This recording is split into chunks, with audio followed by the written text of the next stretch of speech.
welcome everybody to another edition of Hot Program. I am your host with the most, all the way from the East Coast. And as always, folks, I am in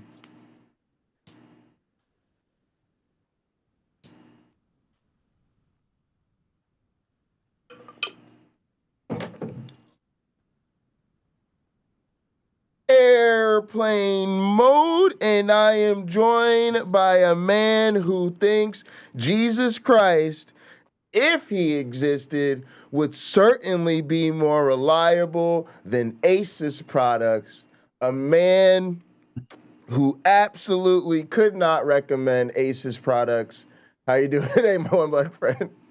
I'm okay. I think Jay might have cleaned that up a little for me. I wrote Asus Christ. But yeah, no.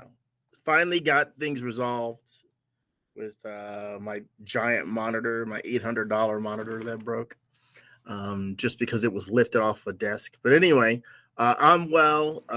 Sold some vehicle parts today that have been sitting in my garage. Talked to my fiance, talked to my brother. My mom's doing okay. She's recovering in the hospital. Was she she got sick? She had a knee replacement surgery and she had a serious infection in her knee that wasn't healing because she's an 87-year-old diabetic. Well, I'm sure she was prayed for, but the hospital bill is probably $100,000. Wow. Which her insurance will cover it, probably all but like $500 or $600, and we got her covered for that. So she's not gonna have to worry about that. But that is the power of professionally trained physicians and technicians. That is the power of medical knowledge. At no point did the doctor go down to the river and pull out some red clay, Alabama red clay, spit on it and rub it in her eye or on her wound to heal it. I'm not certain. He said he may have said some sort of incantation for himself. I'm not sure, but that's not what fixed everything. It was those people working very hard, using their minds and their skills to make my mother better. She will thank God, to be sure. I'm at a point in my life right now where that's not okay to me.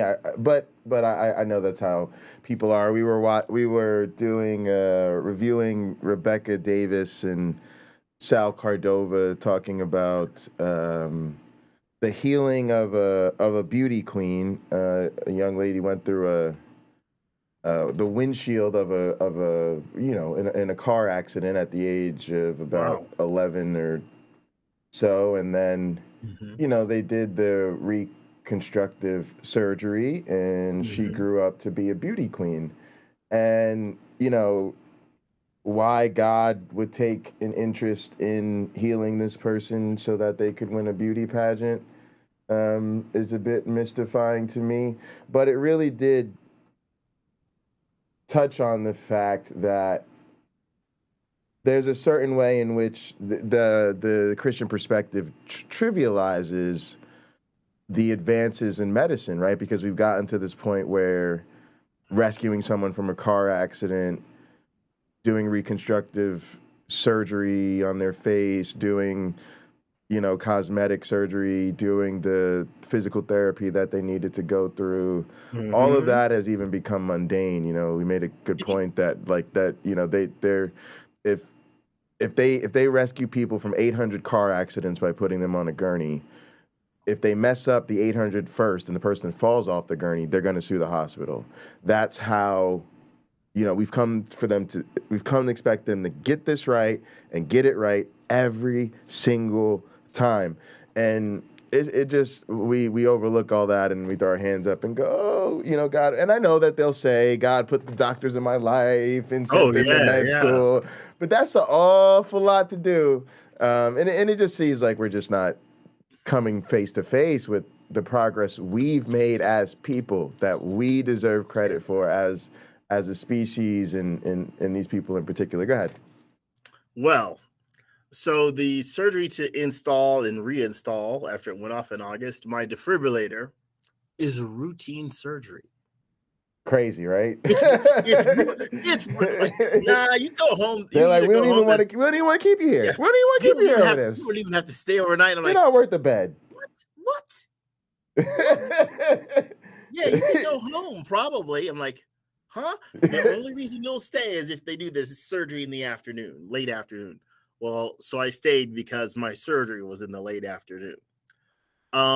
It's so routine. They got it so dialed in. The meds are super good. Like I got put on a new medication this week to help me with the diabetes that makes food virtually unpalatable. I don't know what it's called, but anyway, like it slows down my digestion and I feel bloated and kind of gross. So I'll look good in a year, but my self-esteem will be in the toilet. So there's all sorts of wizardry that they have going on that is the result of legitimate hard work, trial and error, and sacrifice. But it's not sacrificing the Son of God. Right. It's sacrificing people's self and maybe their relationships with their own family, that sort of thing, money and all that stuff. Yeah. Now, get this. My brother told me this morning, my sister has been taking care of my mother's finances. So she's sending out, I'll pay the electric bill, pay the gas bill. And she discovered that my mother has been paying a lot of money to evangelists. And I said, they know I'm an atheist. My family knows I'm an atheist. God, I said, it's like I said on the podcast, God never keeps a dime. Never keeps a dime. So my fixed income mother is probably sending Jim Baker with his Apocalypse Chow and Kenneth Copeland with his airplane empire money. They don't need the money. Those people I really appreciate you being candid about your mom, and as you know, I'm candid about my struggles with my mother. And I want to be clear. People don't need to explain their boundaries to me. Like if it's not comfortable for you to have a conversation about your belief or your lack of belief with your mother, your grandmother, your aunt, a friend, a coworker, whatever it is, that's fine. You don't owe me an explanation, right? So don't feel bad. But I do think that story, and I'm sure there are many like it in my family, are examples of the realities of Christian practice. A lot of times we like to say to ourselves, oh, if your religion isn't doing any harm, then I'm fine with it. Now, I don't say that. I literally think that's like saying if your racism isn't doing anything, isn't hurting it, if your homophobia isn't hurting it, like, no, the thing you're describing hurts people. Like, I don't, so, but we do say that, and I think a lot of us mean that, but I think we mean it in a way that feels very shallow to me. A lot of times we mean one of two things. One, if you aren't doing all those bad things out there, right? If you aren't taking people's rights or beating people up or whatever it is, I hear that. And I also hear if your faith isn't bothering me enough, right? Like if you're, I'm cool with you being a Christian because the way you Christian, you don't come knock on my door, you don't do anything that bothers me personally. Very passive, so go ahead and do your Christianity. thing. But these stories bring to life the reality for Christians, which is that their faith demands something of them. One of the things we generalized about cults and religions and all these different groups in the atheist e-conference I was in was researchers started to talk to them about high demand groups, right? And these are high demand groups. And even I think in the case of the sweetest, greatest Christian who really, we can't think of anything that they're doing with their faith that harms us or other people, there's always a cost to them, right? And sometimes we just have to accept that. It's a free country. You want to give your money to an organization that I don't support, then that's your choice, right? But I do think it highlights the reality of what it does cost even just the believer themselves, right? They are asked to support televangelists. They are asked to support their church. They are asked to support mission trips and things like that. And they absolutely feel like they have to, right? Because they feel like you said, God, she will give credit to God for the healing, right? Now they're gonna pay the hospital bill, right? Hospital bill might be, like you said, might be 6 figures. Right. Mine was. So they give glory to God, right? And then end up paying out 6 figures for the healing to the doctors. So of course, when the church comes knocking, yeah, didn't Jesus heal you? You got to break God off with a little something, right? Because I mean, there's the 10 Commandments, and then there's the price list for the healing. Right. You receive lots of care for this. Oh, look, we had to the nurse had to change you multiple times. Right. We charged you for crying. There's all this, no, that's a real thing. Hospitals have charged because the patient has cried. Well, it's too much. So at some point, you're interfering with services, right? It's just. Look, when I was 2021, late 2020, 2021, I was extremely sick and I had to get hospitalized. Didn't almost die. When I got to the hospital, I already knew what was wrong. Like, just do this and I'll be fine. But anyway, so I'm there for like 3 days. There was a woman there. First room they put me in, I was in this giant room all by myself. Didn't make sense to me. It was quiet. The staff would come in. It was almost like a break room for them. They would just come in and like hang out. Then they transferred me to another room. This room I was in, this is not a lie. It will sound like I'm lying. This was on a floor with, clearly there were some people going through some rough times on this floor. Unlike the other floor where people had like a broken arm or broken leg, this is where if they had to stay, they stayed. I was just there with them. The guy they put me in a room with was in restraints.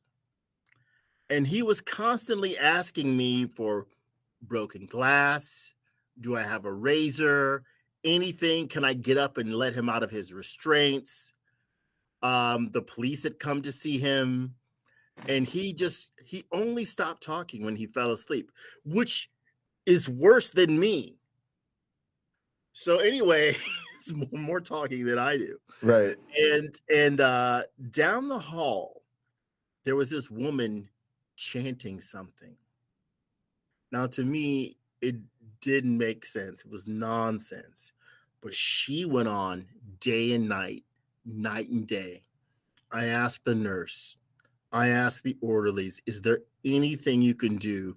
Can you close her door? Can you give her some comfort or something? Oh, no, she just doesn't stop.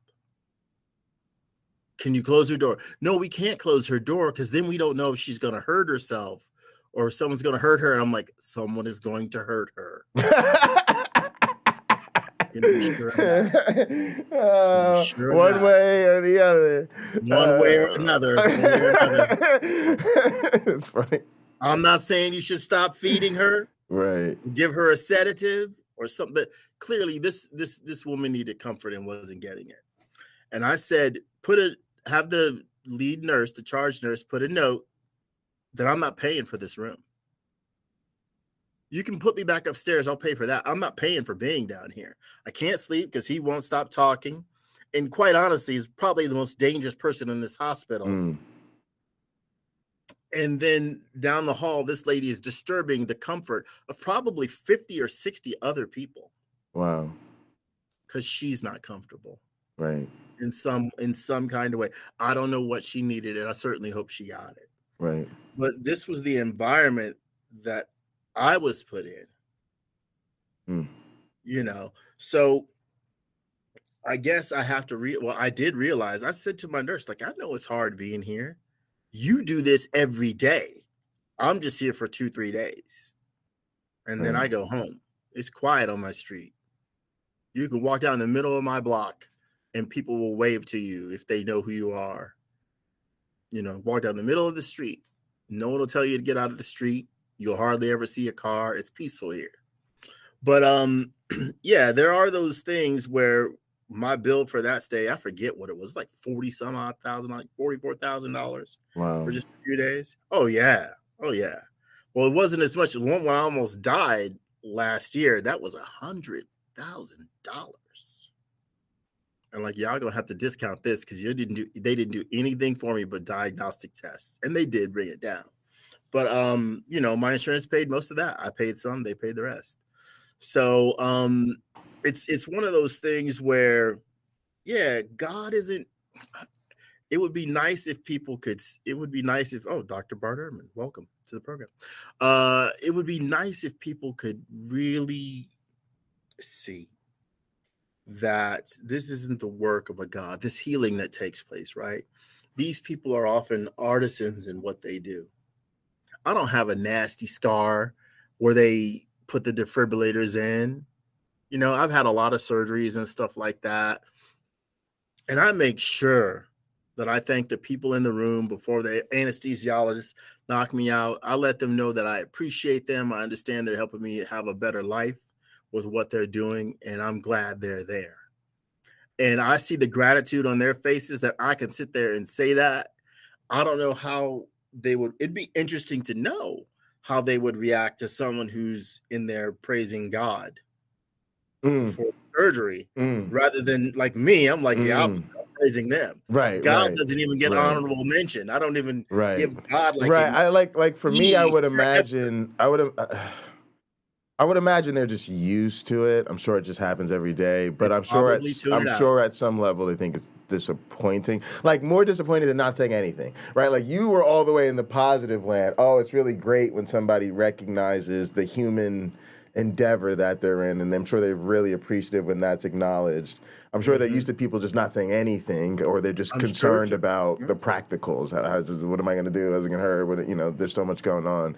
But then I'm sure there's just some level of maybe disappointment for some of them when the credit's given to like a deity. But I would also imagine, just to be fair, I think there's probably just as many doctors who love that because they're religious themselves, and that's how they see it. They probably see it as God did put me here to be in the room with you and make sure that a good Christian doctor was here to, overlook your surgery or whatever. So I'm sure there's probably just as many that it feeds into their narrative as it doesn't, and we're just giving our take. I do want to get into the program today. So I think it's an exciting thing to talk about. I don't know where everybody's at with it. I'm sure probably a lot of people have seen it. That's kind of the downfall of the downside of the popularity of some of the streams in our community is.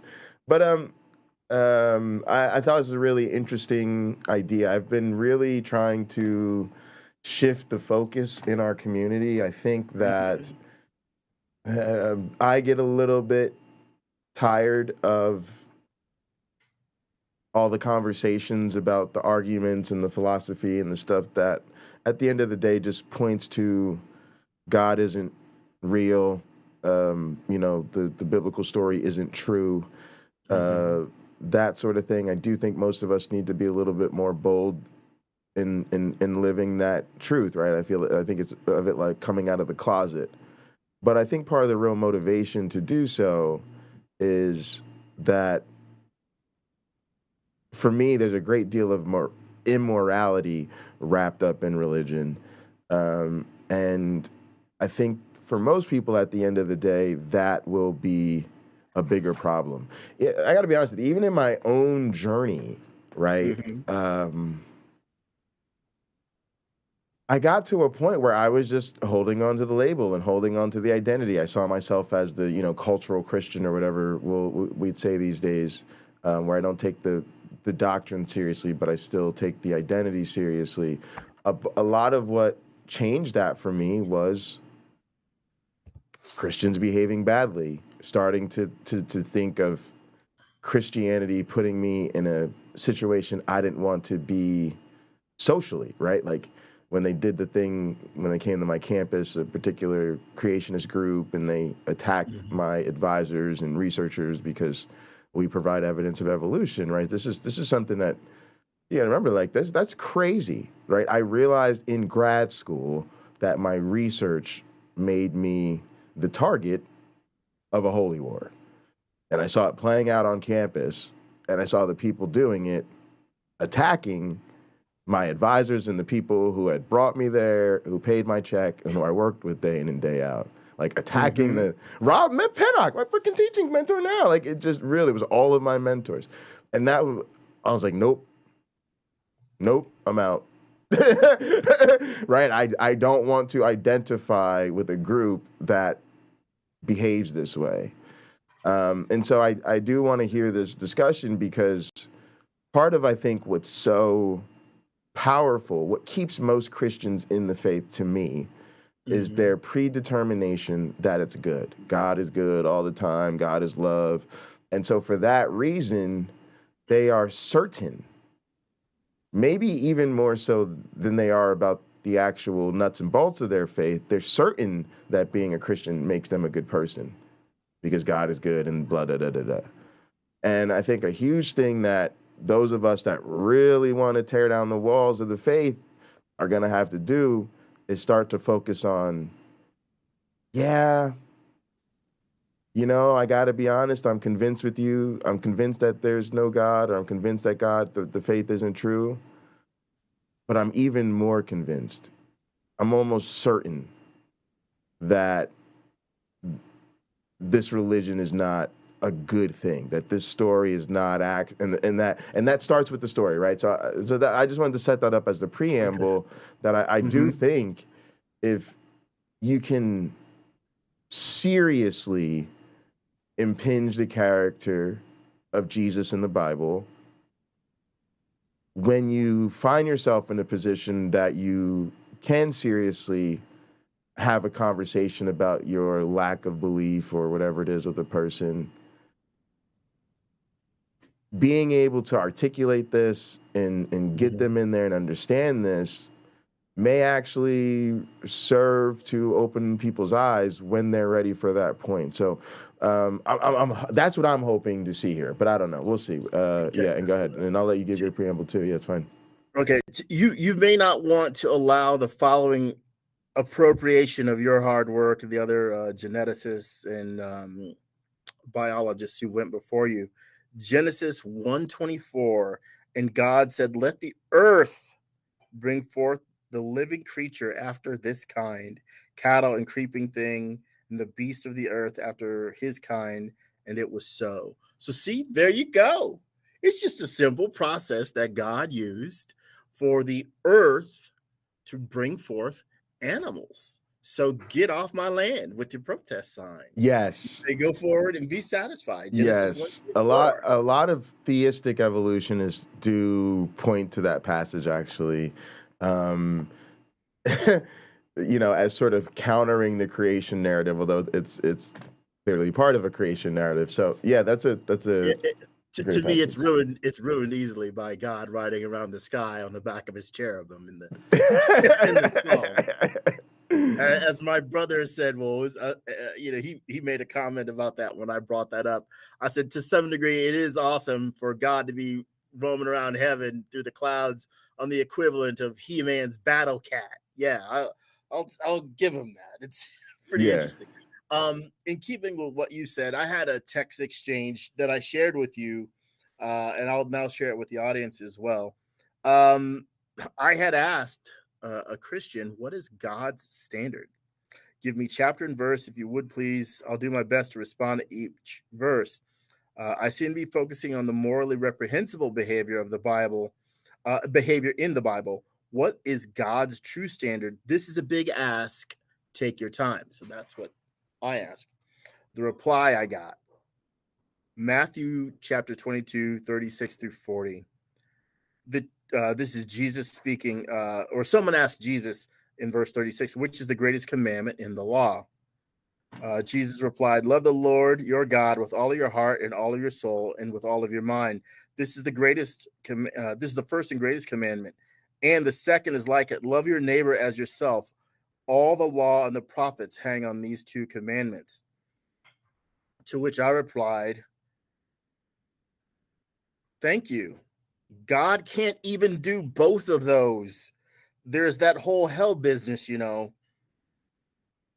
So yeah, even in their own book, I think they often fail to see its failings. Now, I've listened to this presentation by Bart, Ehrman, and I think it's Derek. I don't think this is the Gnostic informant. Yeah.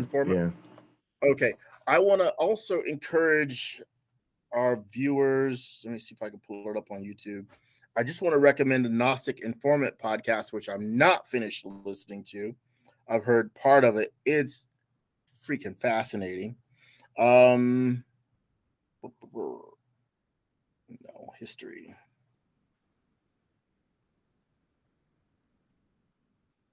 I watch a lot of stuff about cars. All right, let me know. Let me know when you find it. You know, I'll circle back to it because I don't see it. Both their links are in the description, so people will be able to find it there. It says, Okay. Revelation chapter 2, that I will take Jezebel and I will throw her on a bed. Okay, so now some translations say hospital bed or sick bed. No, the word is bed, and she doesn't get sick, as in a hospital. Men come and have sex with her. Christ is thrown her on a bed. Men come and have sex with her. We're not told if they are raping her or if she's willing to have sex with them. But Christ says he's going to plague these men and he's going to kill her babies. Christ is going to kill her babies. This is Revelation chapter 2, verse 22. I want people to let that sink in for a second. Damn. It's a horrible scene. This is Christ. This is Christ. And so there, the Christians, the synagogue, the Jewish community is understood to be empowered by Satan. Okay, that's not very ecumenical. Yeah.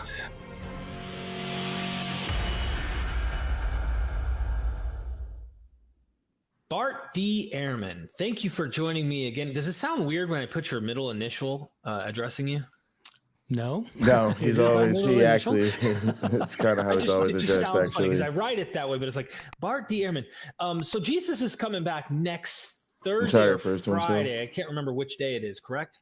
Well, you'll know when it happens. You have an upcoming webinar. I hope everybody takes the time to go and sign up. It's not costly, and it's going to be informative on a topic that's dear to my heart. One of the last standing places I was within Christianity was eschatology. And it was Jesus said some things, or at least the Gospels say that Jesus said some things. And the book of Revelation, which you recently published a book on.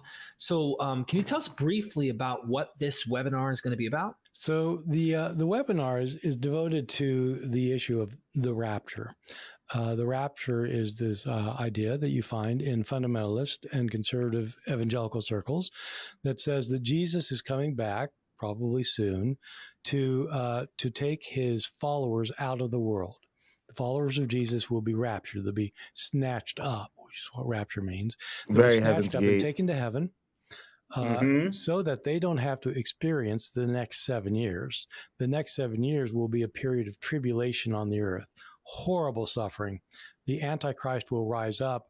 There'll be military issues, wars everywhere, natural catastrophes, until after 7 years, even God gets fed up and intervenes and destroys the whole lot of them who have not sided with him. But the followers of Jesus 7 years earlier have taken out, so they don't have to be here for it.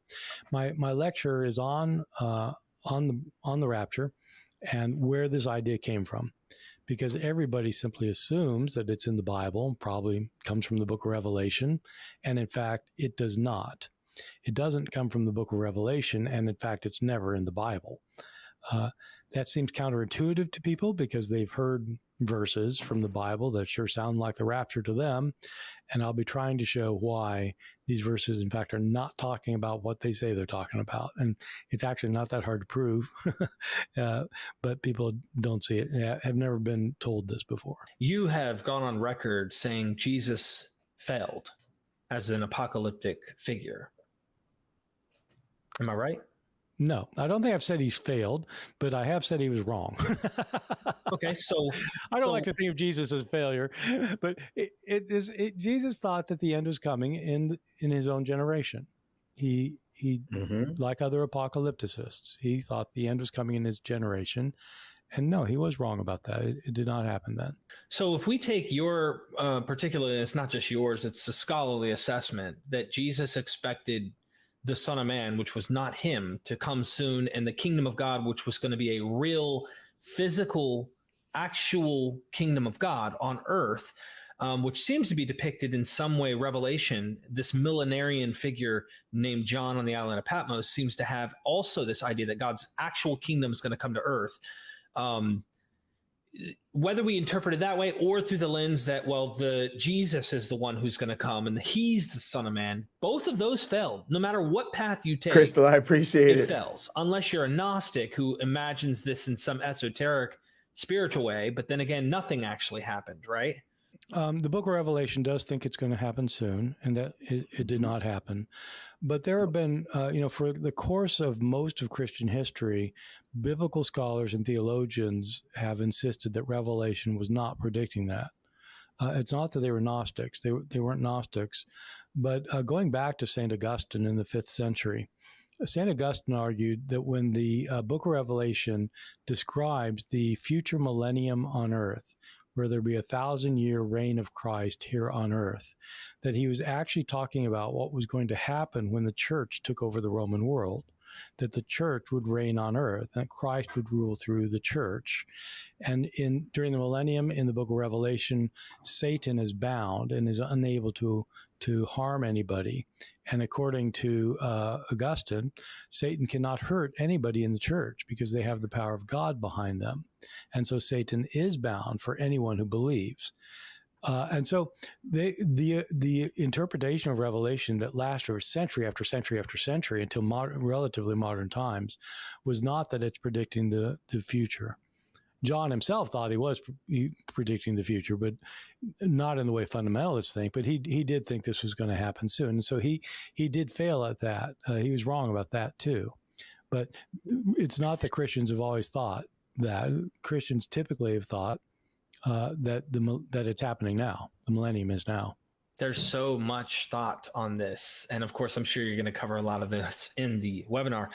I recently interviewed Robert J. Miles and James Crossley on the book Jesus, A Life in Class Conflict. And we were talking about Revelation in passing and this millenarian idea.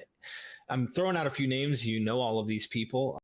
Dr. John Dominic Crossan, his approach. And ultimately, what we walked away, and I'd love to get your thoughts on the book of Revelation being written by this guy named John, who is a millenarian. He thinks that it's going to happen soon. Apocalyptic wise, that God's going to come, bring revenge and judgment. But they think that there's some of that. There's still this like continuity to Jesus as a figure in a similar vein. I know that John's writing this later at the end of the 1st century, but that in that same vein, there's some connection. Do you think that while there's big differences, do you think there's some connection? Because you've mentioned in the past that Jesus's teachings were more love the poor and help the poor and stuff. And I know John's not mentioning that. I think he might be traumatized by what happened in 70. But do you think that behind the message of Jesus, it's like, well, God's going to come and make the least the first, or the last first, and the ones on the bottom on top, which means he is still going to destroy and kick the butt of those who are rich, who are being the way they are toward his people. So there's still a butt kicking coming. It's just not as bloody and wrathful as we see in Revelation. Well, no, that's been my argument about Jesus for as long as I've been a scholar, is that contrary to John Dominic Crossan, who does not think that is what Jesus was all about, I think Jesus was an apocalyptic prophet. He thought that the end of the world was coming soon, that God was soon to intervene. He was going to destroy everything and everybody opposed to him, and bring in a kingdom where those who lived righteously would be rewarded.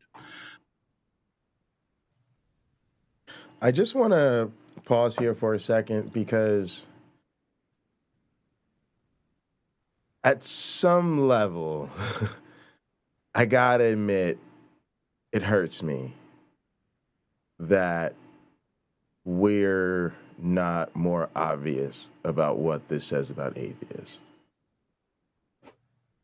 What the Bible says about atheists? Yes. It's not a term. It's not a term used in the Bible, right? They were not walking around having this word for atheist. But that's what they're describing, right? When they're describing people that are enemies of God, don't follow him, don't believe in his word, don't da-da-da-da-da-da.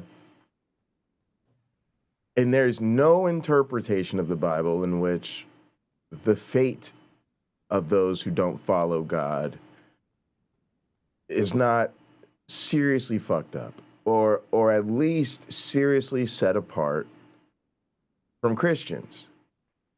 I got actually in a very frustrating the other day because I mentioned this as a form of racism, and I had a bunch of fucking people who I don't think have ever experienced racism try to tell me that it's not.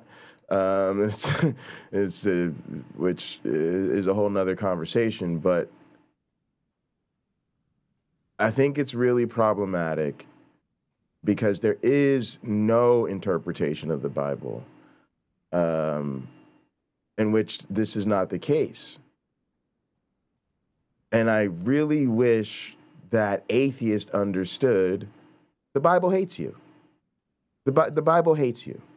The Bible's a book. It's a book. Okay, but it's a book, but the book is an act of hate speech, right? We wouldn't find Mein Kampf. Oh, it's just a book. Look, if we find where Hitler wrote out, and Mein Kampf is not that, he wrote that way earlier. But let's say we find his manifesto of what the Holocaust is really all about. It's going to be in a book, right? But I just think that is the cultural context, right? The cultural context is the same way these people had serious problems with homosexuals, the way these people are seriously misogynist, they're seriously bigoted against people who are non-believers. Matter of fact, I would argue it's the prime bigotry. Now, I'm sorry, and I mean that.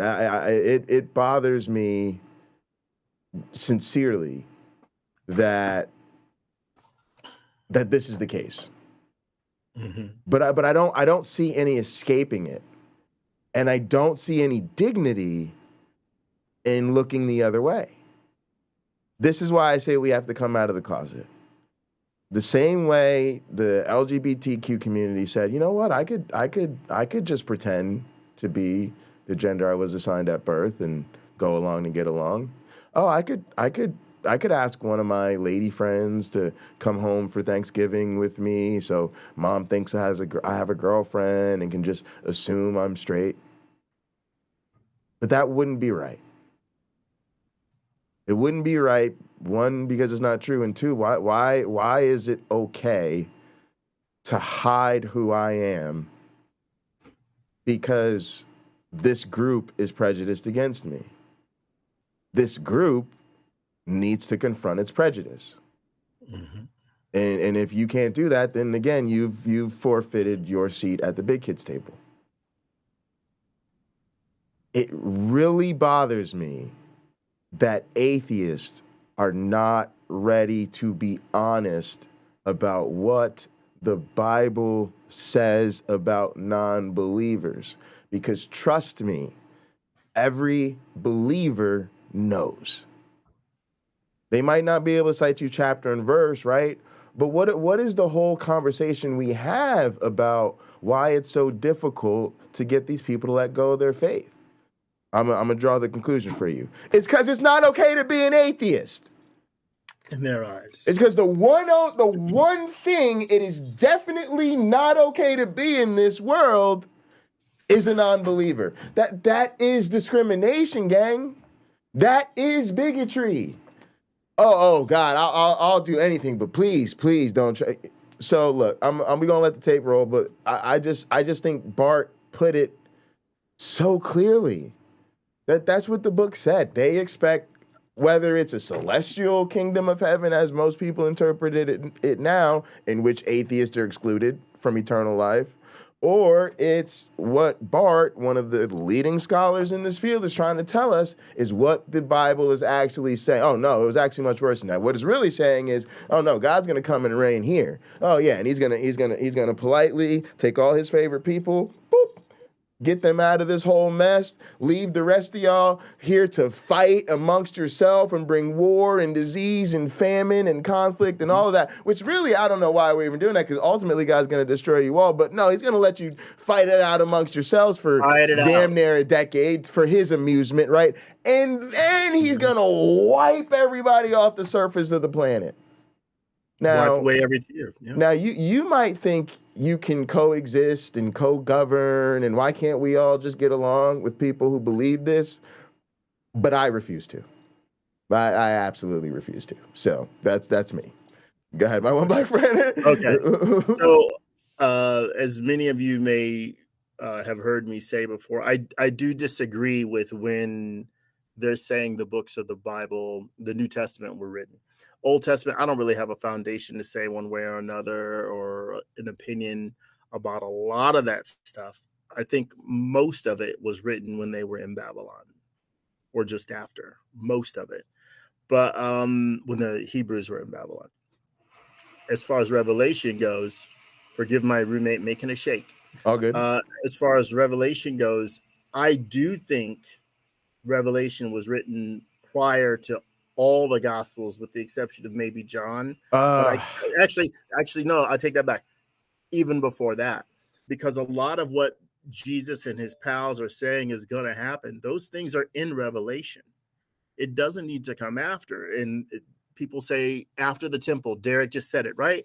This was after the temple. Maybe John is sort of reflecting on the destruction of the temple as this is being written. And I say no, because the book of Zechariah talks about the temple is going to be, Jerusalem is going to be torn down. Yeah, I want to see if Revelation says the same thing. Jerusalem is going to be destroyed, and there's going to be a new Jerusalem. In the way I see it, there's no need for the Gospels to be written after Revelation when what the people in the Gospels are discussing takes place in Revelation. So from my point of view, Jesus and his disciples are just doing live action role play. I mean, when Jesus tells you that he's going to divide father and son, brother and so you think he's playing out he's playing out the role in Revelation? First of all, I think it's fiction, and to me, the Gospels read like homework. They read like somebody's homework, right? Various people's homework with the same assignment from the same teacher. They don't. I guess I don't see them as broadly different as somebody else might. I used to write, right? I started creative writing club when I was in middle school. So, I actively was trying to be a writer for a career. Yeah. So I pay attention to forms. I don't see everything. And maybe someone does, but certainly not me. Well, I think Bart does too. I was just gonna say, I think I want to have if I can. After I'm done with this grant, I'm gonna try to do more with more scholars, and I'd love to for you to have the conversation with Bart Ehrman. I don't think it's gonna hold. I don't think it's gonna hold up. I just think they'd know. No, I think the scholars would know by now if Revelation was written earlier, but I'd certainly like to hear what he has to say about the idea. You and I could argue about that. Why would they know? I don't know. I don't have any idea. I don't know. The consensus used to be all this stuff was written 16 minutes after the crucifixion or while it was happening. I think it's in Matthew where it says they had a scribe with them. So who's taking this down? Who's writing all this stuff down? So there are things put into the account that would make the accounts. No. I'm saying your argument makes sense. I'm just saying I don't know. I don't even know how to evaluate it. That's why I'd have to talk to Bart or somebody about it. I think my position is fringe. I think it's fringe. It doesn't mean that somebody smarter than me couldn't come along and say, you know what? Let me show you why he's right. Because like I said, I started work on my giant Excel spreadsheet, which is referencing the book of Jubilees. It's referencing Maccabees. It's referencing all these other works, plus things in the Bible where I'm pointing out, here's what, Jesus is essentially following a script that was written with lines from various other places. It doesn't have to be prophecy. It could just be what the cult needed to see to watch the end of the world come. Yeah. In Maccabees, the woman talks about she'll see her kids in the resurrection. It could be, but we've got to weigh that against the evidence. That's all. All right, let's keep moving because we're not going to settle this, and I'm not honestly. No, we're not going to settle it. I honestly don't care. if it was Revelation was written first. With the Book of Revelation is not whether it has an apocalyptic view. I mean, obviously, a book called The Apocalypse is going to have an apocalyptic view, and in the apocalyptic Jesus had an apocalyptic view, so they have apocalyptic views, but the way they work out their apocalyptic views are radically different from each other. In Jesus' apocalyptic view, for one thing, when God destroys his enemies, he's not going to torture them. He destroys them. In the book of Revelation, God destroys people after torturing them. Sorry, there was something I forgot, and it was Crystal's comment, which I love, which is from Deuteronomy 6-10. Show them no pity, do not spare them or shield them.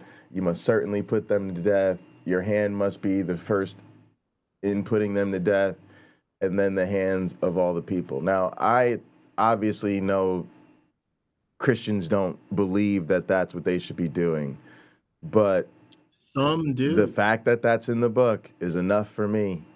The fact that it's in the book is enough for me. Terrible. And so that's, I don't think Jesus thought that at all. There's nowhere in the Gospels. There's nowhere when Assembly Jesus God is with you, my one black friend. That's coming. It's an annihilation. And John in the book of Revelation makes clear that it's not an annihilation. At one point, one of the catastrophes that hits the earth is that these locusts come out of a pit that spread all over the earth, and they have the power to inflict pain. They sting everybody except for the followers of Jesus. They sting everybody, and these people are in excruciating pain for 5 months and are not allowed to die. And so there's nothing they can do about it. And that's one of the punishments that God sends, that Christ sends in the book of Revelation. And, that is just not Jesus of the Gospels. Jesus of the Gospels he's not into the torture and into the prolonged agony. And so there's that difference. And the other difference is that the book of Revelation maintains that there's only a tiny slice of people that are going to survive this coming onslaught. It's not even all Christians. There are a lot of Christians who are going to be wiped out with everyone else and thrown into alive. They'll be thrown alive into a lake of burning sulfur. That's how they're going to be destroyed. But including a lot of Christians. And it depends precisely that you believe precisely the right things about Jesus, and you do precisely the right things about Jesus, which are the things that John himself believes and does. You do those things, you'll survive. Otherwise, it's off to the lake of fire. And that's not at all what Jesus taught. Jesus taught that, in fact, what matters before God is that you help those who are in need. Those who are poor, those who are hungry, those who are homeless. You take care of them, and God will welcome you into his kingdom. You don't, then you're going to be fried. It's almost like John is obsessed with the idea of just separating yourself from Rome, really, in the participation in Rome. That is the achievement of not getting destroyed. He's so obsessed and angry, and this is me reading into it, but I imagine PTSD or some hatred toward what they did to the Jews in 70. And Elaine Pagels wrote about this in her book on Revelation. Kind of wanted to get your comments on where, here's Rome, a male in this figurine. There's some gender studies that can be done on this. You said assemblies and apologists are going crazy right now over what Bart said. You're going to be fried. I would love to see that. That's awesome. Well, let me, how do I see the chat? I don't see the chat, or I won't, unless, because I'm in Gather. I don't know. No, you have to be on YouTube. You'll see it on YouTube. All right, that's already too much for me. But yeah, I find all this extremely interesting. Please continue. Oh, okay. where there's a rape act on each nation with a blade to the throat of the woman, which represented the Jews. And so here's this man saying, God, how long? No, you're going to come in and I know what's going to happen. So the message isn't so much of like a conflict of treating poor people or people who are hungry or things like that. It's more like segregate or separate yourself from what Rome is doing, and that Rome is the bad guy in the whole picture. Is that correct? Yeah, well, I agree. I agree that Rome is the problem for the book of Revelation. I think it's quite clear. One of the things I do in my book on Armageddon is try to show how we know that, because for anybody who knows what to look for, historical scholars, this is just common. Go ahead. Okay, so I'm glad Professor Ehrman is telling us it's in his book, because I utterly disagree that they're talking about Rome. Because Really? later in Revelation, oh, absolutely. Later in Revelation, there's this, they're screaming out, Babylon has fallen, Babylon has fallen. Hold on one second. Jesus even says something. Hold on a second. The Queen of the South. Queen of the South will rise up. Okay, Matthew 12:42. Let's go there. You don't have to pull it up, Pocket Locker. I'm just trying to find the Bible Gateway version because it's just the easiest for me to look at.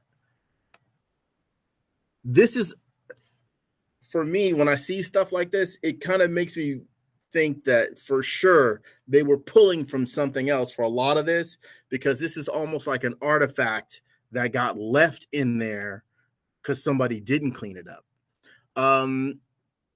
This is Matthew chapter 12, 41 to 30, 43.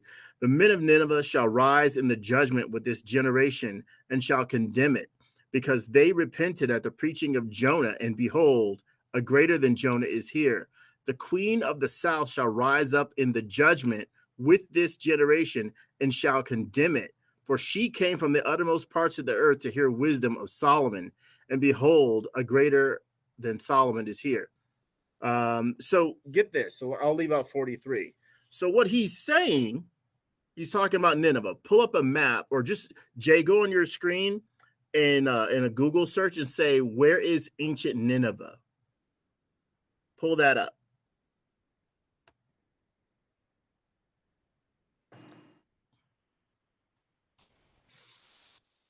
If you could throw it on a map, like, where is ancient Nineveh?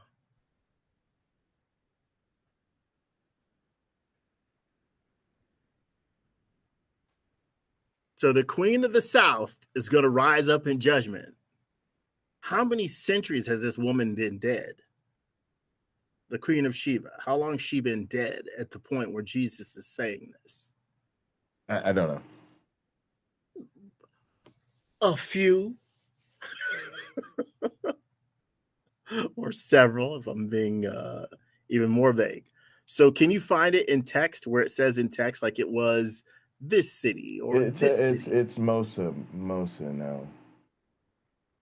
Okay, and what country is that in or near? Iraq. Oh, and Iraq is what?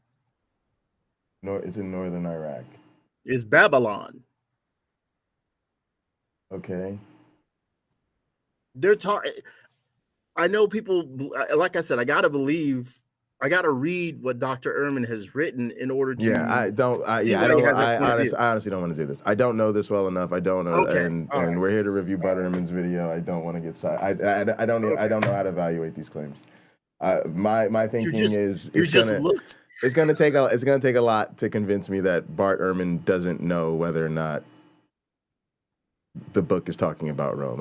To me, this is I honestly don't really trust anybody's interpretation of the Bible without like some serious scholarship. And bigger problem is I hate it. I really hate the book. I genuinely don't care. When he talks about the beast from the sea, that is referred to by many people call him the Antichrist. The term Antichrist does not appear in the book of Revelation, but this is the figure they call the Antichrist figure.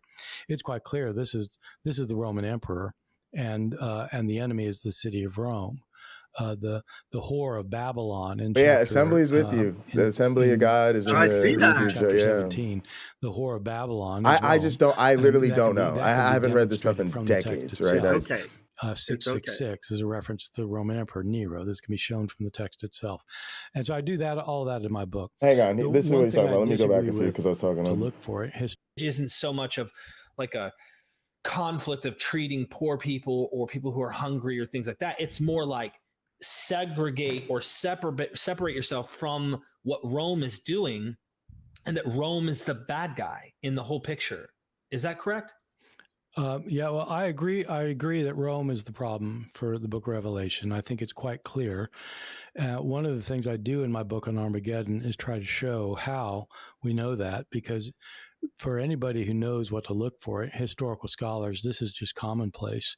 When he talks about the beast from the sea that is referred to by many people call him the Antichrist. The term Antichrist does not appear in the book of Revelation, but this is the figure they call the Antichrist figure. It's quite clear this is the Roman emperor, and the enemy is the city of Rome.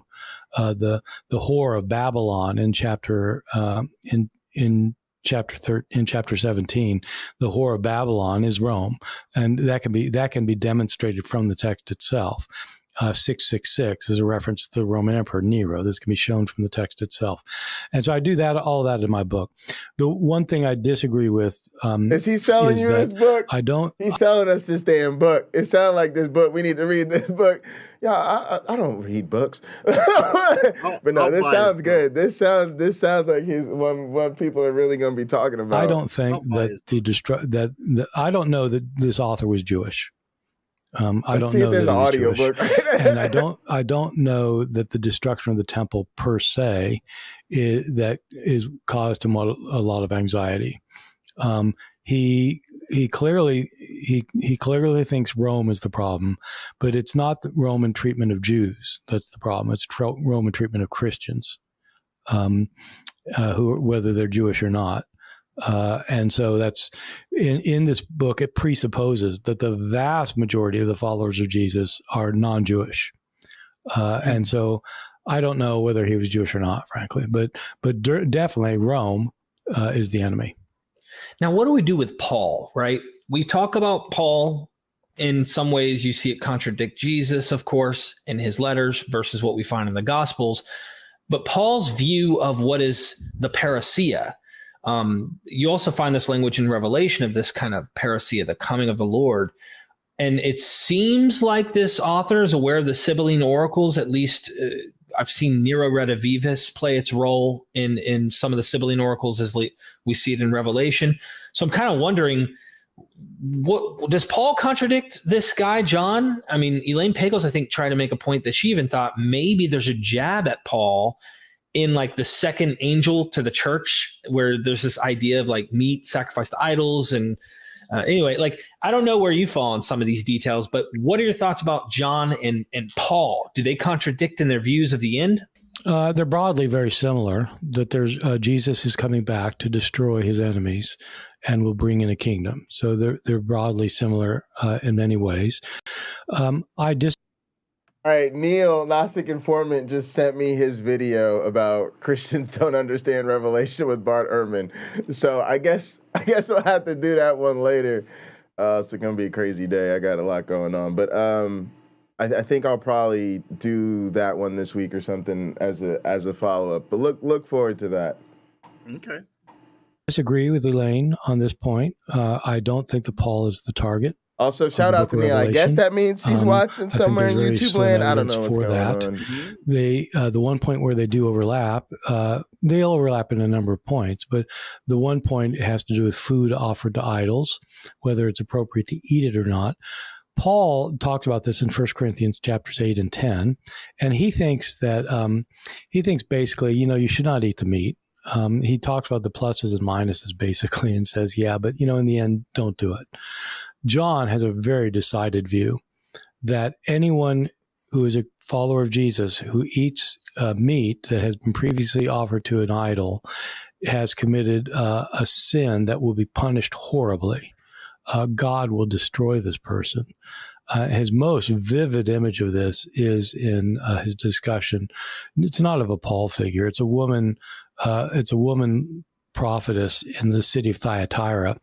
So it's a woman, and she's active in a particular church that Paul's never been associated with, Thyatira, and John calls her Jezebel. Jezebel is the name of a wicked queen who really was bad news for Israel in the Old Testament. And this woman is bad news for the Christians, according to John, because she thinks it's okay, John says, to eat the meat, as did some people in Corinth when Paul was writing them. It's okay to eat the meat. And the background of this, if you don't mind, I take a second on this because it's a really important passage. I love it because it sounds the background weird of this is that in the ancient world, you didn't have butchers who were just kind of setting up shop. Most people didn't eat meat a lot because it was expensive. But if you did eat meat, usually, almost always, it was meat that had been sacrificed in the temple. You've got a family party, or you got a block party, or something, got a neighbor party, you got a city party, and you go to the temple and you're going to have some meat, and you sacrifice the animal to one of the gods. And the meat, then the priests slaughter the animal and they butcher it and they skin it, and they burn the skin and the bones and the fat to the gods or to the god. And then the meat gets, taken for the people to eat, and whatever is left over, the priests sell. And so if you're going to eat meat in the ancient world, you're buying temple meat. And so Christians wondered, is that okay? Because it's been offered to a god. And some are saying, we get more of this in Corinth, but in 1 Corinthians, but some are saying, well, yeah, that's okay to eat. Look, these gods don't exist. You're not really sacrificing to a god. If there's no God there, you can't eat meat offered to a god if there's no God. And so it's okay. They're just they're mistaken about this. And other people saying, no. This is participating in pagan worship. You can't do it. And Paul weighs in and says, yeah, okay, don't do it. But John weighs in and says, oh my God, if you do this. So Jezebel is saying it's okay to do. We don't know what she was saying. To put a good read on it, she might be saying, look, your neighbors invite you over for a meal and they're not Christian. You're Christian. Go to the meal, eat their meal. They serve you meat, eat the meat. It'll give you a chance to talk to them about Jesus. You can spread the word. Maybe they'll get more interested. You can invite them to the church. And, she may be saying something like that. But John thinks that she's the spawn of Satan for allowing people to eat meat offered to idols. And he said, this is in one of the letters that Christ dictates. So this idea is you shouldn't eat meat if it's used in the rituals of other religions. Is that your take on this, my black friend? Yes, that's what they're saying.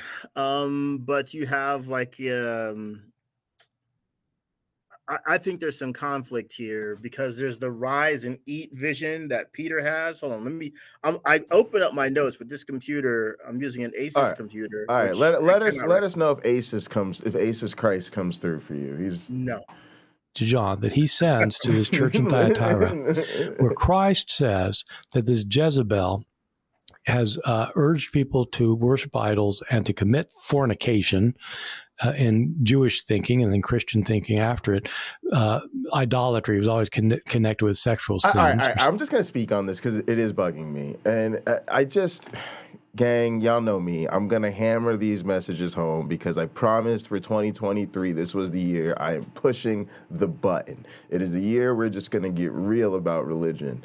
What this highlights for me, but they're having a wonderful conversation. But what this highlights for me is how serious this stuff was taken in these communities. Mm-hmm. That there's this whole discourse, but literally the tone of religion, and modern Christians need to be honest about this, as do modern Jews and people from any faith, is that they think it's a legitimate conversation to talk about.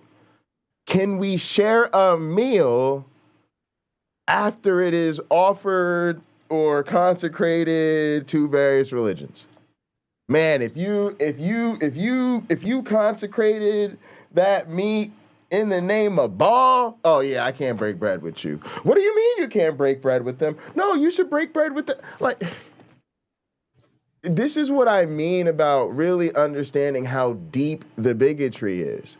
Because now I'm sure you'd find a bunch of these people who would pat themselves on the back for sharing a meal with each other. Oh, look at this. We just had a fucking meeting of the village people, man. We just had a Jew, a Christian, a Muslim, and a Buddhist all sit down for some Taco Bell together. Aren't we just the beacon of tolerance? And it's like, well, one, held to the knob because your books actually basically say you shouldn't. And why is this something you're congratulating yourself for? Because it's clearly overcoming the morality that's actually described in the sacred text. In other words, you're only giving yourself a pat on the back because you're not doing it the way your religion would have you do it. And it's just so weird. Like, why do people want to even hang on to belief in a book that literally even has an internal conflict about whether or not it's okay to share meat with people who make offerings to different deities? Just For some reason. child's play. So he says that Jezebel's doing this, and Christ Jezebel was says progressive. in Facts. Revelation chapter 2 that I will take Funny how Jezebel growing up and I will changes your throw her perspective. on a bed. Mm-hmm. Okay, so now some translations say hospital bed or sick bed. No, the word is bed, and she doesn't get sick as in a hospital. Men come and have sex with her. Yep. Christ has thrown her in a bed. Men come and have sex with her. We're not told if they are raping her or if she's willing to have sex with them. But Christ says he's going to plague these men and he's going to kill her babies. Christ is going to kill her babies. This is Revelation chapter 2, verse 22. So that the outcome is very similar to Paul's. Don't.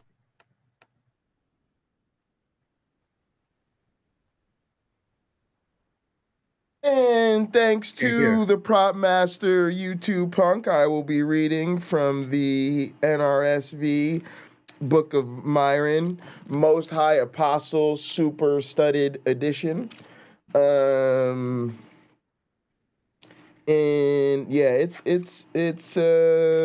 pretty interesting stuff. What did he say, John? Revelation 20, chapter 2, verse 2, chapter 20, verse 2, I think. No, I lied. It's not the right passage. What's the right passage, Bart? This is Revelation chapter 2, verse 22. Oh, 2, verse 22. I knew that. I didn't totally whiff on that. All right.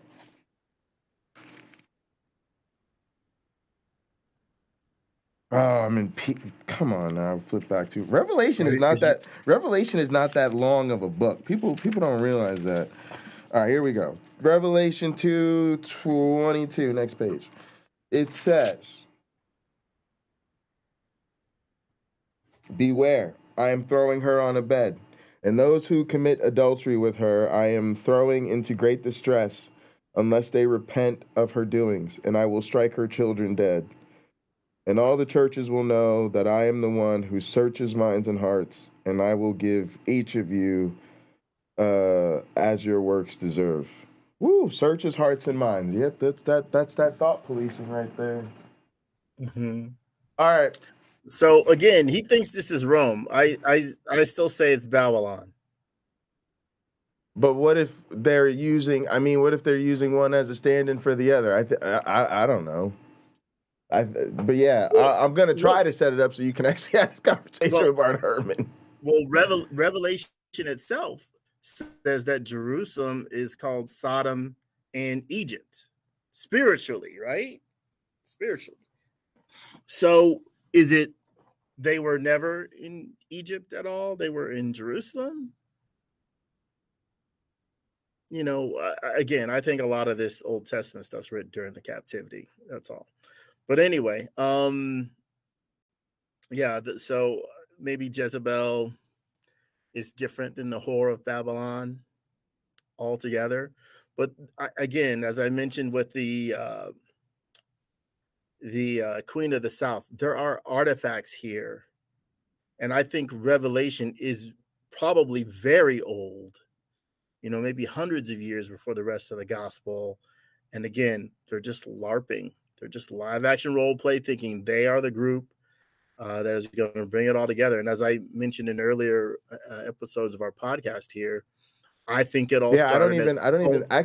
I'm starting to not even think these are mutually exclusive hypotheses, right? Like, because if you have this earlier text and then that's what we think they're doing anyway, right? Like, we think a lot of the Jesus story is people later taking a story about something that is from a different time and, trying to make it fit their context. And if those people did that, then it would be a situation where they use some tale inspired by, something that happened in a previous time in a different place in the world and, play it out as though it refers to them. And then the text we get has it re-encoded as though it was about the empire of their time and their context. So I'm not, I just want to make sure we get through this, but, Sure. Yeah, I think it's a really interesting theory. It's just, like anything else, we try to vet it out with the right people. It'd be a game changer. And I think the question for Bart would be, how would he respond to that hypothesis? And more interestingly, maybe, what type of evidence could there be, or what would you look for, to substantiate that hypothesis? Well, when I'm done doing the write-up, I think that's the only fair time to present it to him, because then it's not me flipping pages. It's me saying, here it is right here. It's not me typing in a search. Here it is right here. Here's chapter and verse. Here's the book I got it out of. Here's why I say that. Like, just looking in my notes, I'm seeing specific things that are referring to maybe the book of Enoch or something like that, where I have to still go into the book of Enoch and remember where I saw it, write down, okay, here it is. This is exactly what I'm talking about. Let me give you. Well, yeah, you got to get it. Let me. I gotta do that. I don't think it's fair. Otherwise, it's not fair to him or me. And I just sound like I can't make my case if I can't make my case. Right. So, well, yeah, get on it, because we're gonna see it, and I'm gonna. I think that'd be great. Let me roll this. I got to talk to Derek. I don't know what it takes to book Bart. Derek. I'm not sure if Derek's paying him or whatever, but we'll see. We'll just go on Derek's show. Let it be Derek's content. And we just repost it. He seems to get a certain amount of time. It's not a bad idea. But yeah, I'll talk. Yeah, I'd be okay with that. It's not adversarial. We just disagree. And he can tell me why. And he's told me he's got this book. I can look at it and see how he makes his case. I need to do the same for him. It's not fair to all those who are interested, right? If I don't. So the outcome is very similar to Paul's, don't eat the meat, but the view of it is really quite drastically different. I want people to let that sink in for a second. It's a horrible scene. This is Christ.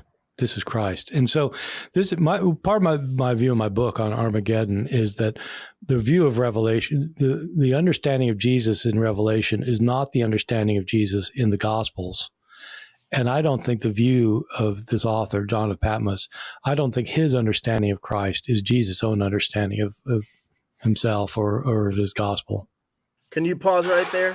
And there's a mention of Satan's throne. Can you pause it? Okay, so open up another search window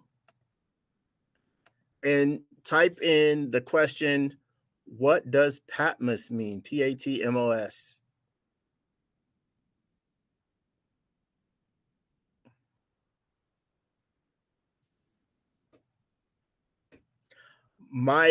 As part of my review of all this, my opinion is that John is the first gospel written.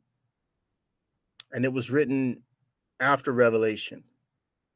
And how I sort of put it together in my mind And again, I would need to prove this, right? I can say, well, here's an idea, it's a hypothesis, or it's just an idea. I don't necessarily think I can prove it.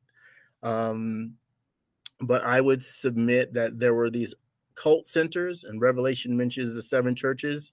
Those 7 churches existed prior to what you see take place in the Gospels. And I'm wondering if they didn't even have a name that was called the world. I'm wondering if that was what they were called, the world. Why do I say that? Because there's a lot of references to the world. Here's a big one that we've all heard probably. For God so loved the world that he gave his only begotten son, and like whoever shall believe in him will have everlasting life and shall not perish. Well, if there was this cult that is expecting the Messiah and it has several different centers, then it makes sense that the Messiah is coming to that group that is expecting him. John the Baptist could have been in that group, and he is what? He's making the crooked places straight. He's preparing the way. But like I said, I just, I need to give people chapter and verse. Yeah, it's all right. Also, we're trying to keep track of Bart's argument, right? Which is about is Jesus as depicted in Revelation evil? So I don't think we need to settle the dating to. Okay, so argument. what does Patmos mean? What did you see? What does it say? It just talks. It's a Greek island, Greek city, right? Greek island in the Aegean Sea. What's the word Patmos famous mean? For where John of Patmos received the visions found? Oh, I don't know. It's the Isle of my destruction. Okay. It's his destruction.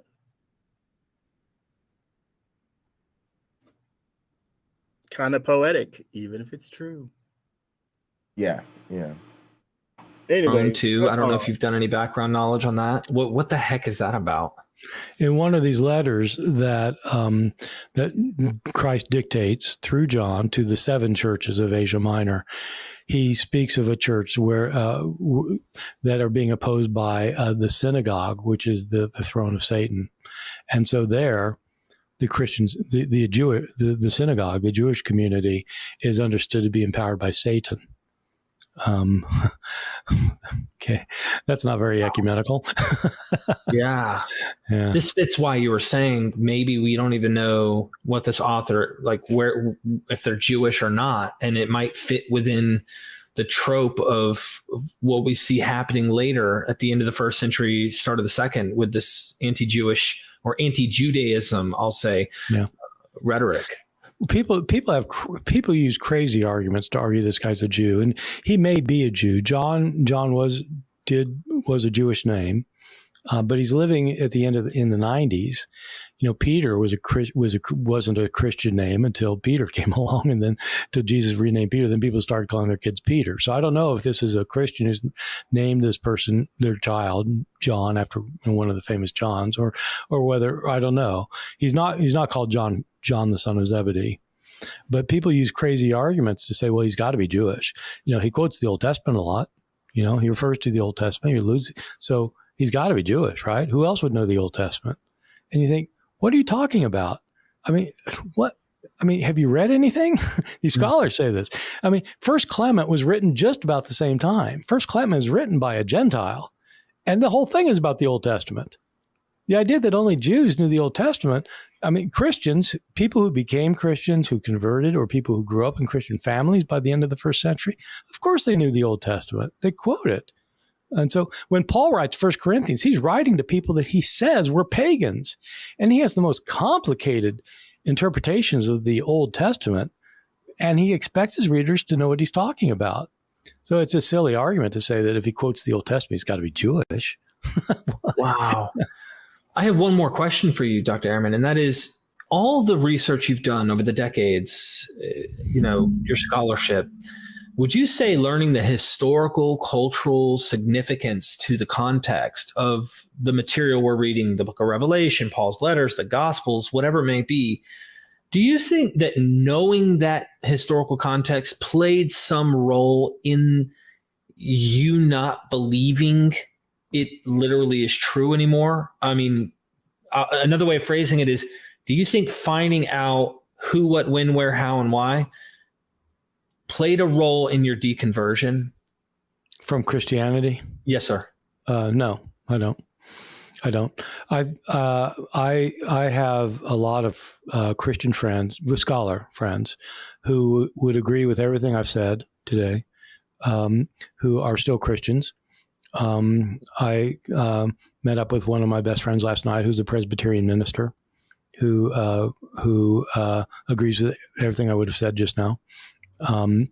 And so this kind of information will almost certainly, if you really look into it and buy into it, it will almost certainly lead you away from being a fundamentalist.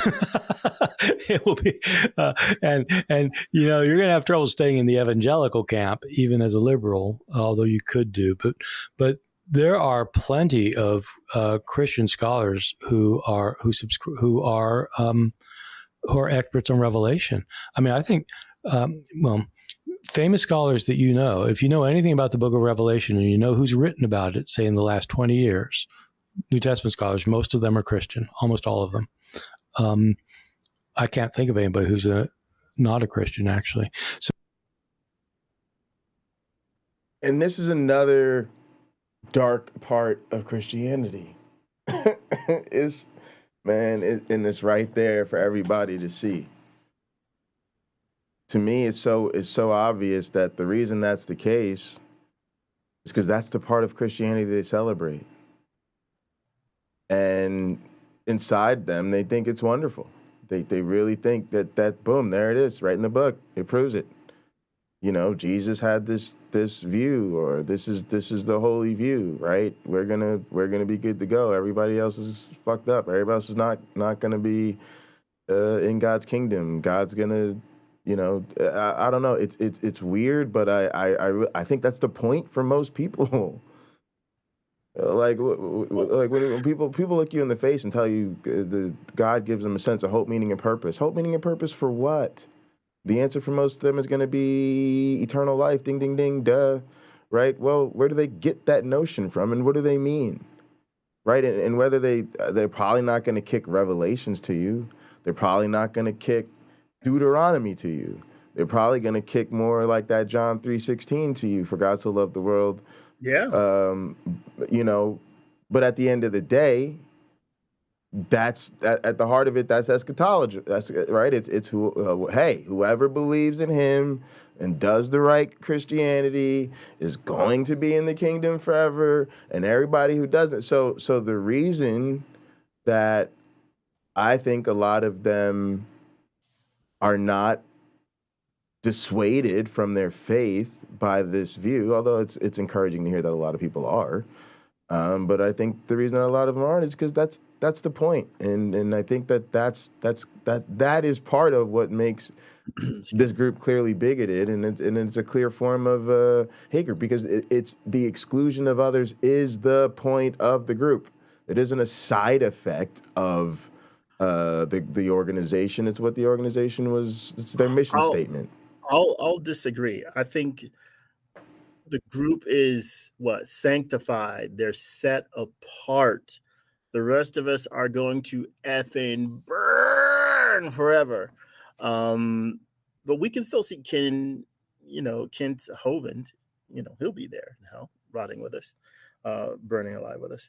But yeah, the point of them is to be sanctified and set apart and spared the ample suffering which is promised not only to non-believers, but also promised to that third of angels that the dragon sweeps away in Revelation.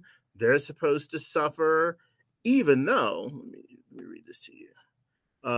In Jude 1, verse 6, and the angels who did not keep their positions of authority but abandoned their proper dwelling, these he has kept in darkness, bound with everlasting change for judgment on the great day. Now notice, this is saying these guys are already locked up, right?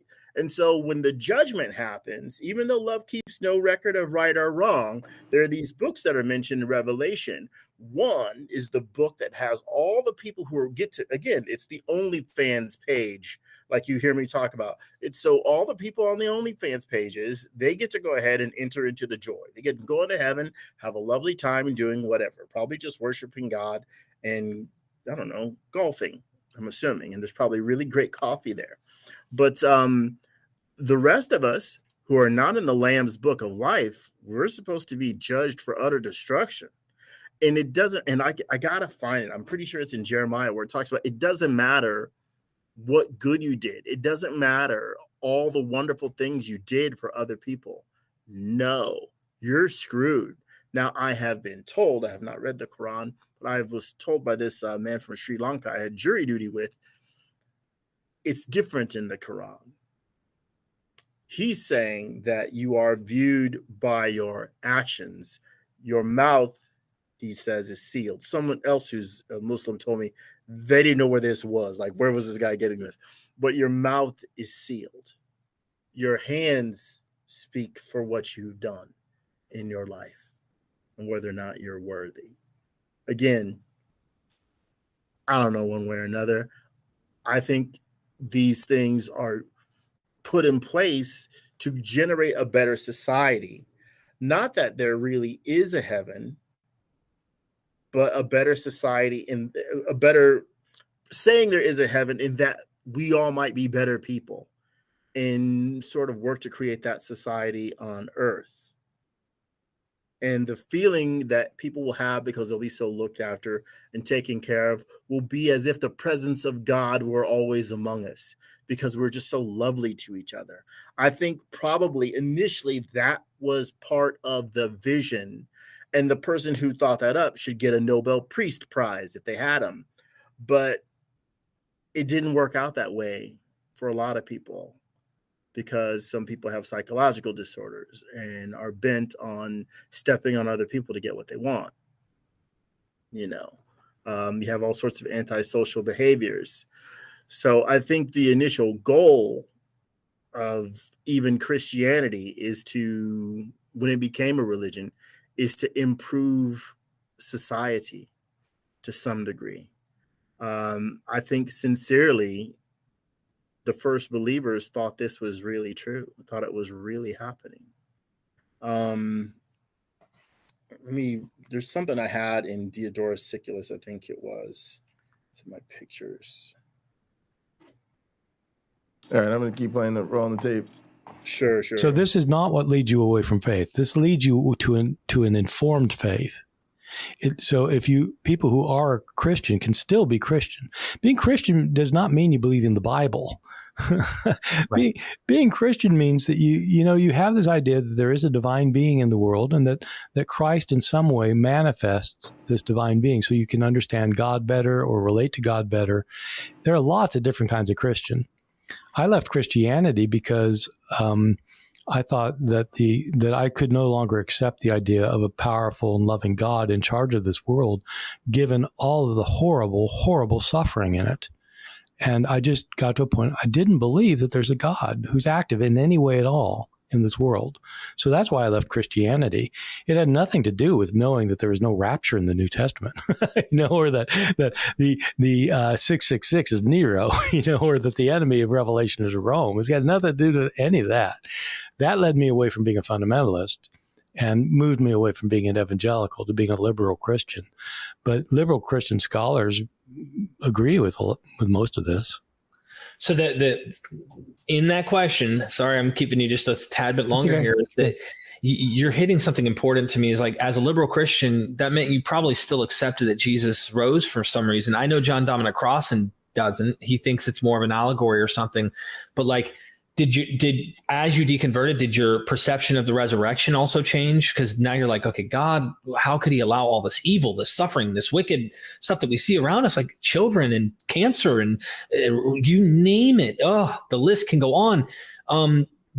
After you came to that conclusion, did you then reevaluate the resurrection, or were you already, as a liberal Christian, because I know you had a slow transition there, start going, well, maybe this didn't literally happen, but I still believe in the faith? I mean, when did you change your view on the resurrection? I changed it before I left Christianity. I believed that the resurrection spoke a very powerful message about how death is not the end of the story.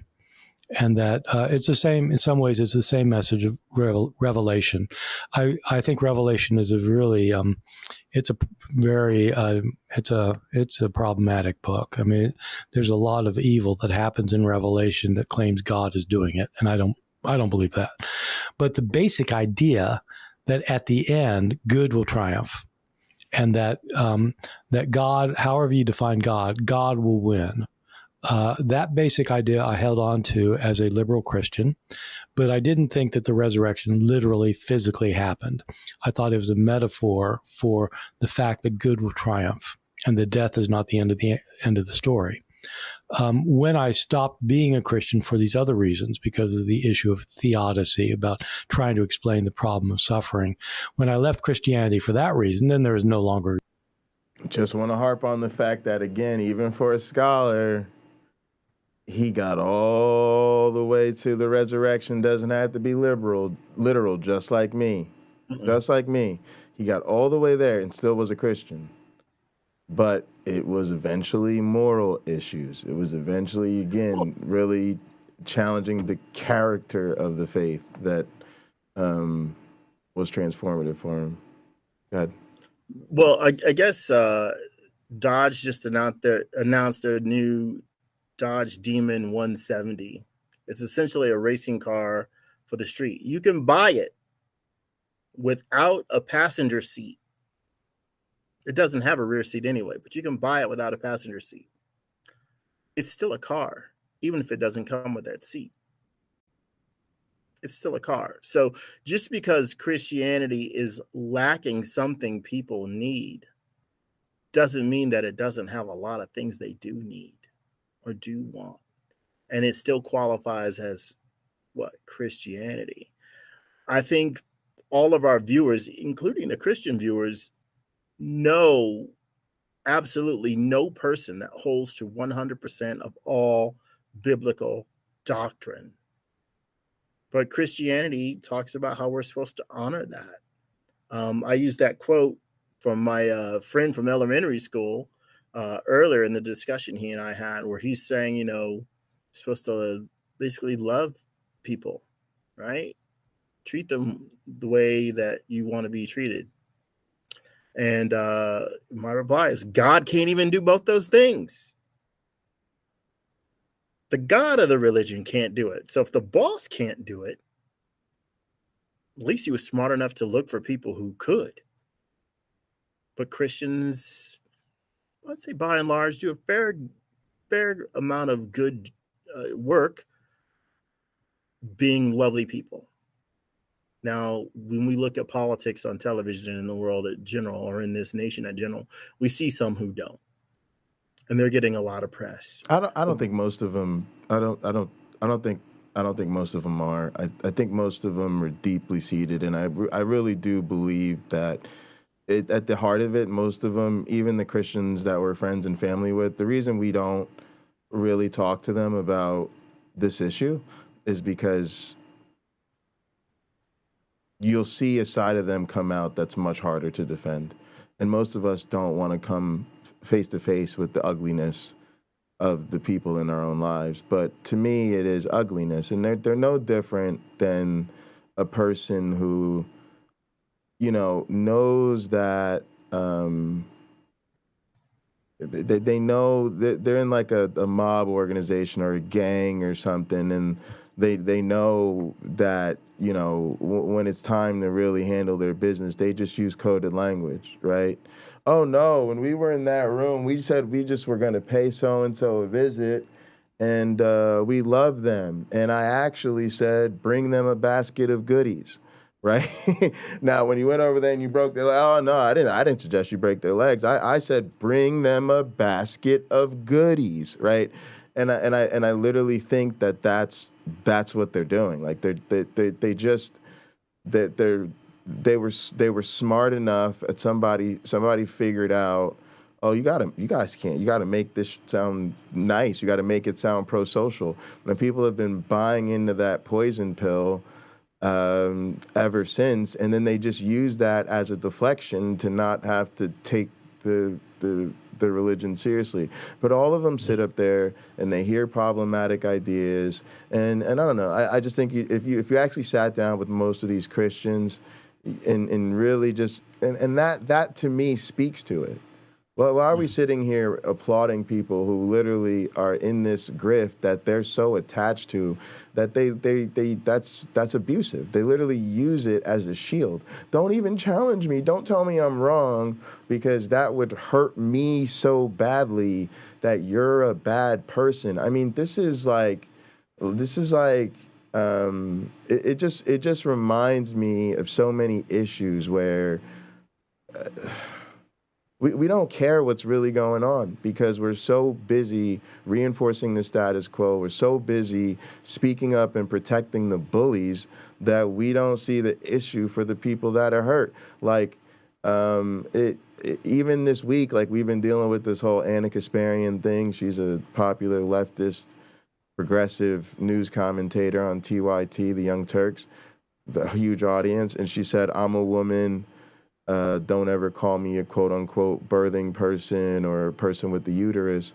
And people were outraged. And I think rightfully so, because that language is only used to be inclusive, particularly of trans men. And here is a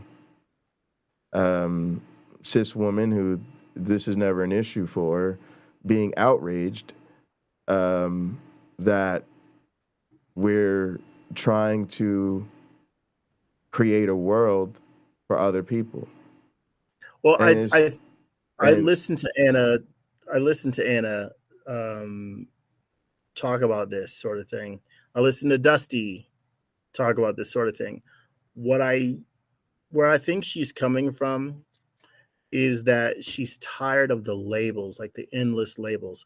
I don't think for 1 second she wants to take anyone's rights away or oppress anyone.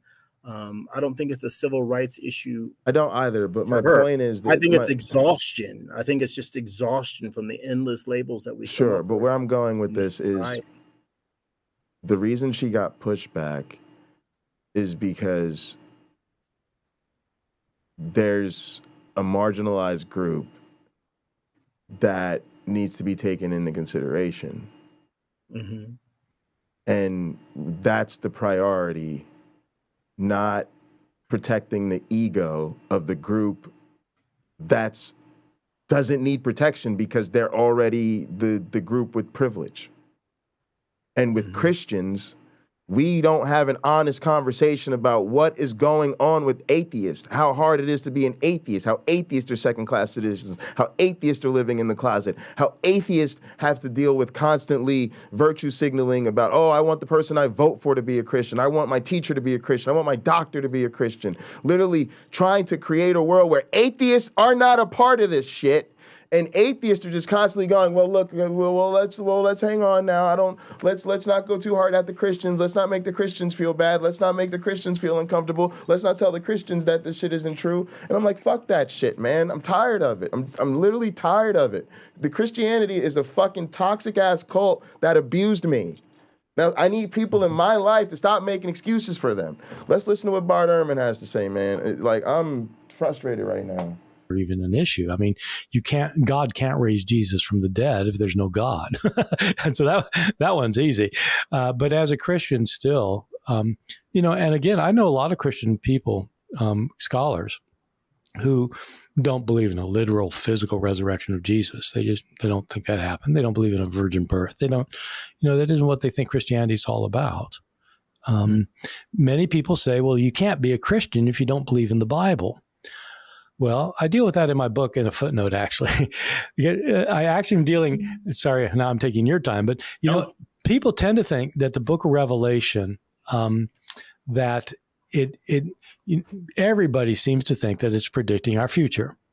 Fundamentalists think it's predicting it correctly, and they know when it's going to happen or it's going to happen soon. But even the person on the street, the woman on the street, you ask her what Revelation's about, she says, well, it's predicting our future. Even though she's like, she's Jewish or something. I don't know. She's not, it's like what everybody thinks about the book of Revelation. It's predicting our future. And that view is modern. That view, the reason everybody has that view is because fundamentalists won on that point. Fundamentalists convinced everyone that Revelation is talking about our future, even though that was not the view of the church for 1,800 years. And so, but fundamentalists have now convinced everybody that that's what it's about. They're wrong about that. But the other thing they've convinced people about is they've convinced everybody that if you don't believe in the Bible, you can't be a Christian. That is just stupid. I mean, it's not even like bad theology. It's just stupid. I mean, how can you possibly say that you have to believe in the Bible to be a Christian? What about the people who were Christian before there was a Bible? You don't have our New Testament formulated. All right. This is crazy. Fantastic. Yeah, go ahead. I immediately thought of, when he said this, of Serapis. Believers in Serapis are called Christians. So maybe are called Christians. Okay. So those who worship Serapis are in fact Christians, and those who call themselves bishops of Christ are in fact devotees of Serapis. There is no chief of the Jewish synagogue, no Samaritan, no Christian presbyter who is not an astrologer, a soothsayer, or an anointer. So Serapis is hundreds of years before Jesus. So let me read to you from Diodorus Siculus. Osiris has been given the name Serapis by some, Dionysus by others, Pluto by others, Ammon by others, Zeus by some, and many have considered Pan to be the same god. And some say that Serapis is the god who the Greeks called Pluto. So, different kinds of Christians who didn't even know about a Jesus were still called Christians.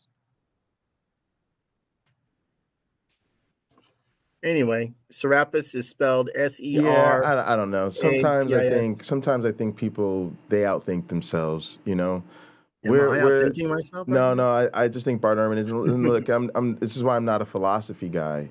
I just don't care about what's possible, right? I care about what's going on, and when we are dealing with religion in our country, we're dealing with a form of Christianity that does insist that it's biblical.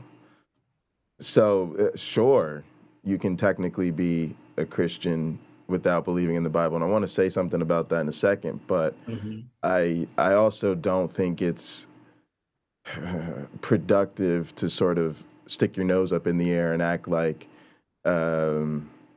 everybody's so twisted up, or confused about this idea that you have to believe in the Bible. I mean, of course, people know you don't have to really adhere to the Bible to consider yourself a Christian. I don't think that's legitimate criticism. We all ourselves probably did that, and we certainly know people who were that way.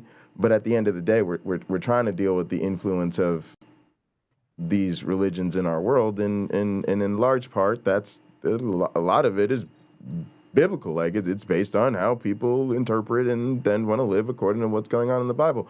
But I do think it's a real challenge, and I think for a lot of atheists, if you got to think about that seriously, because if a person is not adhering to the Bible, then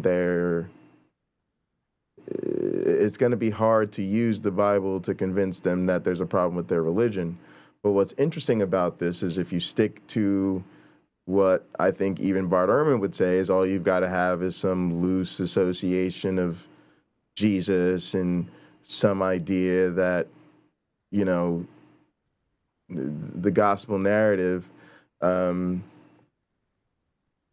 you've got something that's a lot more difficult to challenge, and I think it pushes you to a space where you then do want to consider deistic arguments, because if you don't even get a resurrection, if you don't even have to believe that there's a heaven or that there's an exclusive kingdom and all of this other stuff, then I think that is, at least for someone like Bart, it makes sense to why the problem of evil or problem of suffering, some of those more deistic things made him an atheist in terms of someone who didn't believe in a God, and then, or at least the all good, all loving type God. And then as a result of not believing in that God, he then no longer believed in Christianity. It's very interesting. Mm-hmm. Well, a question I'll ask Christians is, why would you want to believe in a God who would send perfectly fine people who just happen not to be Christians to hell to suffer for eternity? What makes you want to be with someone like that? And often the answer consists of something that we've all probably already heard, that God does things for reasons sufficiently appropriate to God. Some will even be kind enough to be honest with us and say, I don't want to go to hell. I don't want to suffer eternal conscious torment. Right. To me, that's the best answer. A better thing for that person, in my point of view, the better thing for that person to do is realize God would be immoral. Right, if that was even possible. To make anyone suffer forever. Right. I encourage people to read Plato's Phaedo. That's Phaedo. Socrates talks about how the underworld works, and how when you die, your soul goes into these rivers, and then there's this lake that is fire and suffering. And essentially, if I'm simplifying what he said, the souls are basically calling out to the people that the souls of the people that need to forgive them. And when you are forgiven, you are brought out, you can come out of this lake of fire and your suffering ceases. That is 1,000 times more beautiful than anything Revelation is laying down for you. The fact that the process is up to us.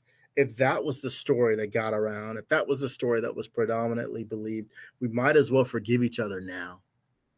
Because if we go into the next life, afterlife, right, knowing we're going to suffer for what we've done, and that the only way to get out of it is for the people who we caused pain to forgive us, you start asking now.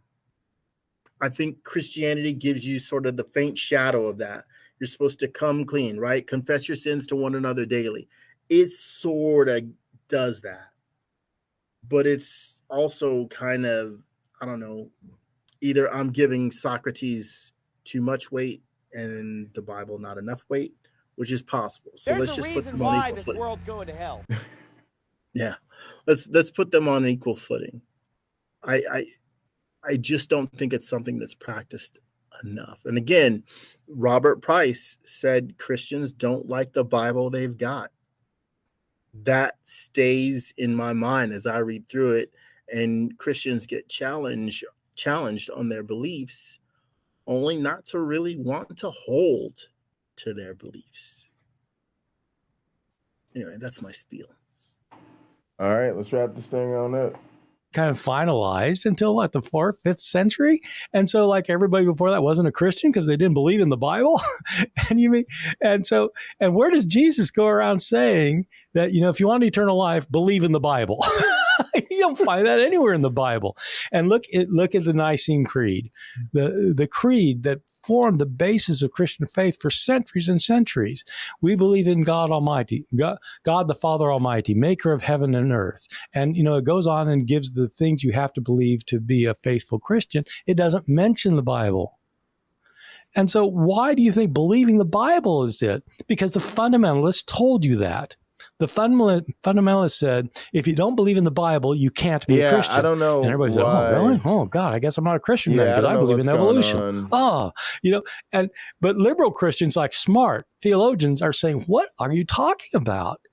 Believing the Bible is not what Christianity is. Christianity is about believing in Jesus.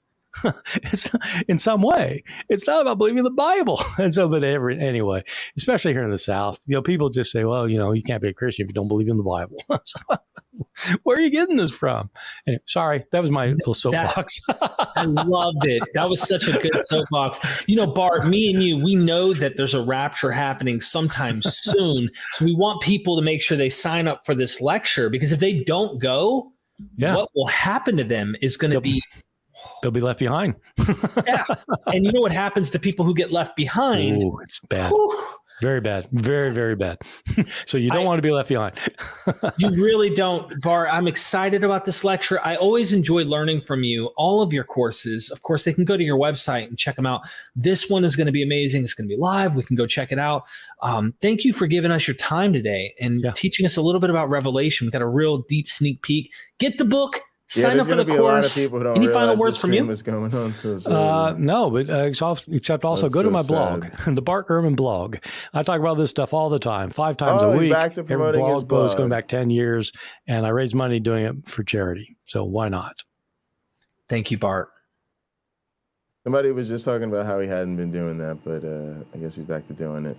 All right, folks, let me get out of here so I can check in with my meeting. Go ahead, my one black friend. I'll let you wrap us up. Oh, no, Bart Ehrman does have a charity where he donates money to feed people. So that's admirable. That's something I do. I don't have a charity, but I donate money to feed people, and I never get to see them eat the food, but it's just good to know, like, okay, this family has a meal. And I was in a poor family growing up, and those groceries used to show up at our house or our apartment and feed us. So how could I say no to the opportunity to do that for others when generally it's fairly easy to do? Yeah, that's all I got. All right, gang. Well, I appreciate you. Thanks so much, my one black friend. Thank you. Really interesting. I'd love to get maybe Dr. Ehrman on at some point. But yeah, so glad to see everybody. Thank you so much for showing up. We are in the Bundy Ranch in Gather. The link is pinned in the chat. It's also down in the description. Please come join us and hang out. Otherwise, we'll see you next time. Later Take on, care everybody. of yourself. Take care of yourself. And each other. We did it. Poof.